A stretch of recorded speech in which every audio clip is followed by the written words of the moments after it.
Ameek, you have been called Tom Brady of tax. Well, that's a very flattering comparison. Even hyperbole like that for someone who lives and works in Boston is very flattering. What I'd like to think is that I've been creative in the practice of tax law. I had very good mentors at my firm who, think of law as a vehicle and one that can afford creativity. That as business models evolve, that the law can keep up and adapt to those new business models. And so what's happened in the 30 plus years that I've been practicing is that the REIT model of taxation, which at its simplest form, it has a very democratic message, which is that real estate ownership should be for the small investor and it should be democratized so that small investors can participate too. So that REIT vehicle, which has this very simple thesis, can then be adapted agnostically to a number of different real estate verticals. And that can be old economy real estate, like shopping malls, like apartment buildings, like office buildings. But it can also be the new kinds of real estate that people use, which are people and businesses. So that would be cell phone towers, data centers, fiber optic cable. And it can also be, quite frankly, for the kinds of real estate, particularly infrastructure that the country desperately needs. But needs to build and constantly refresh the capital stock, and someone's got to pay for it and build it. And REITs can be adapted for that purpose as well. So there's a public-private aspect to being creative about REIT tax law. For business, tax, and real estate expertise, Ameek is at the top of the game. The consummate deal lawyer. More than that, Ameek's experience and work ethic have helped shape Sullivan Worcester's entire firm. And whether he's teaching a graduate tax class, posing a question in our weekly departmental tax lunch, or discussing a draft document with colleagues, Ameek is always teaching and always making meaningful connections. He's a tough act to follow, like that runner in your charity road race who is always a step ahead, sometimes lose to slower ones, and win against better rivals. We are all better for trying to keep up with Ameek. I've been very lucky. I started practicing law in 1992, right out of law school, and I joined a firm that was already thinking deeply about REITs and what REITs could do for the real estate industry and for real estate investors. I became part of that process, and I'd like to think that I've contributed to that and enhanced that practice area in the firm. So what we've done in the 30 plus years that I've been practicing is we have brought REITs and more into the global framework, where increasingly U.S. REITs accept capital from foreign investors and they deploy capital in non-U.S. real estate. So not just real estate here in the United States, but real estate around the globe. I was born in Mumbai, then Bombay, several decades ago, and I grew up in Florida. And then I came to school in Boston, and I've stayed ever since. So Boston has actually been home for me for the longest time, and the place on this planet where I've lived and worked the most. Welcome to Boston Real Estate Times. Our guest today is Sullivan Worcester law firm partner Ameek Ashok Ponda. He is a real estate attorney. Today, we are going to talk to him about new economy real estate versus old economy real estate. What are opportunities there for new investors and what are key challenges?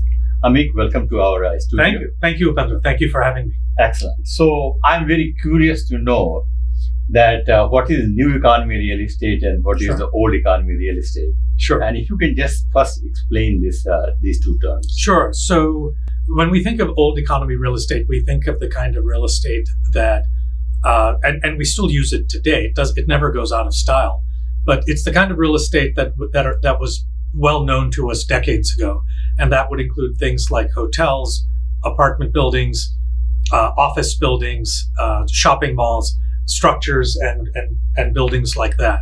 When we think of new economy real estate, what we think of primarily is the kind of infrastructure and buildings that the new economy demands. So those would be, and these assets existed decades ago, but they just weren't as prevalent as they are today. So that would include cell phone towers and broadcast towers.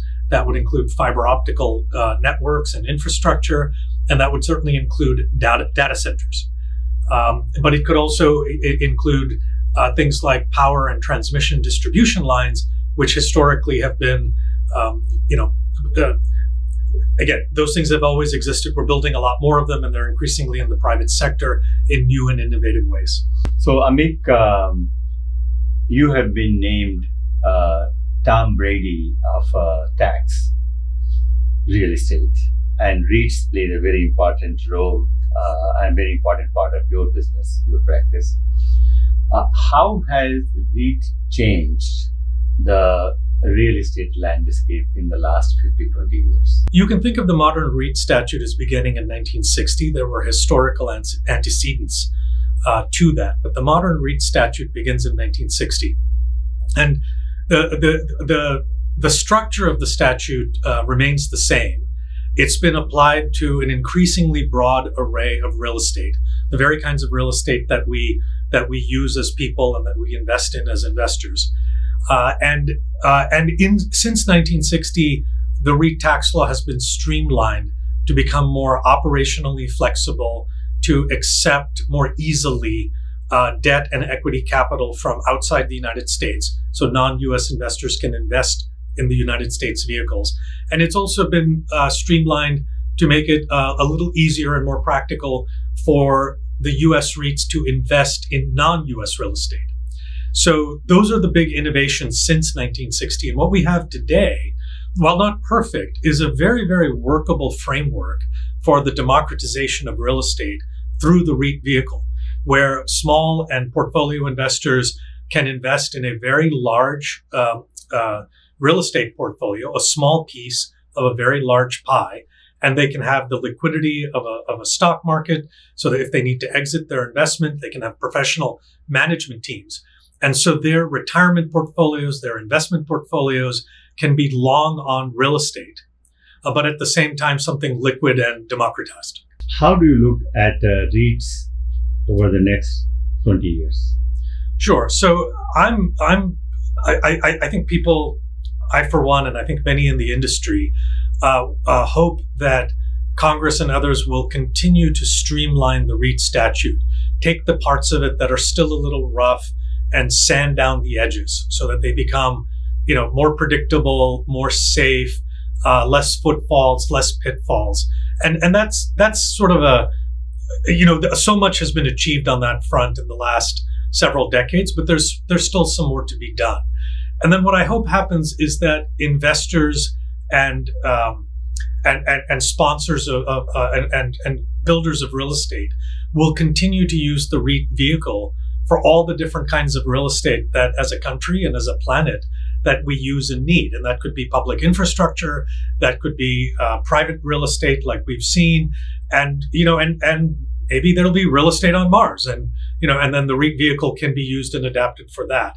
So it's a very flexible vehicle, and it needs to continue to be flexible as the economy evolves. So, Ameek, you mentioned about this planet in the context of real estate. Sure. Now, as real estate is becoming more and more liquid, now my question to you is how the world of REITs are new economy real estate is evolving in global context. What is happening in India? What is happening in China? What is happening in Europe or Sure. Latin America? If you give some kind of that global perspective. So no matter where you live on the planet, you need to live sleep somewhere, work somewhere, play somewhere. So you're always using real estate, and the kinds of real estate you use may change over time depending on economic needs. So these days we need more cell towers, we need more data centers, we need more fiber optical cables. We may need more desalination plants. We may need more decarbonization plants. So the needs of the people of this planet are constantly evolving. What REITs have been very good at doing is companies can focus on one kind of real estate that they know really well. Let's say that's cell towers. And a company that knows and understands cell towers, they can build and operate that kind of real estate, not just in their home country. Actually, the intention was to ask does REIT, like in the US, anybody who in the real estate knows what REITs are. Yeah. So now these REITs type of structure or Yeah. institution, Yeah. does it exist in other countries? Does it exist in other countries? So many countries have followed the success of the REIT model in the United States, and they love what they see. So there are many countries that have some form of REIT statute, Such as? such as Singapore or Korea or the United Kingdom. So there are many countries that have REIT structures and REIT statutes. What about India? India is working on its REIT statute, it's an ongoing project. There are things that you would call a REIT or a quasi REIT that are listed in on the stock exchanges in India. Okay, and so how do you look at the growth of this type of institutions globally? So and there are many people who think about that question, Upendra. So the OECD, the Organization of Economic Cooperation and Development, OECD. That thinks about these issues. The UN thinks about these issues. Broadly speaking, a REIT is a collective investment vehicle. It's meant to be a vehicle for the democratization of real estate, where small investors can pool their capital in a vehicle that is professionally managed, that is listed on a stock exchange for pricing transparency, and then rely on those professional managers and that pooled capital to play with the big investors. And so that's the vehicle that you see emerging at various speeds throughout the world. I've been living and working in Boston for over 30 years, particularly in the REIT sector, and it's been a remarkable experience because the REITs have innovated so much in that time.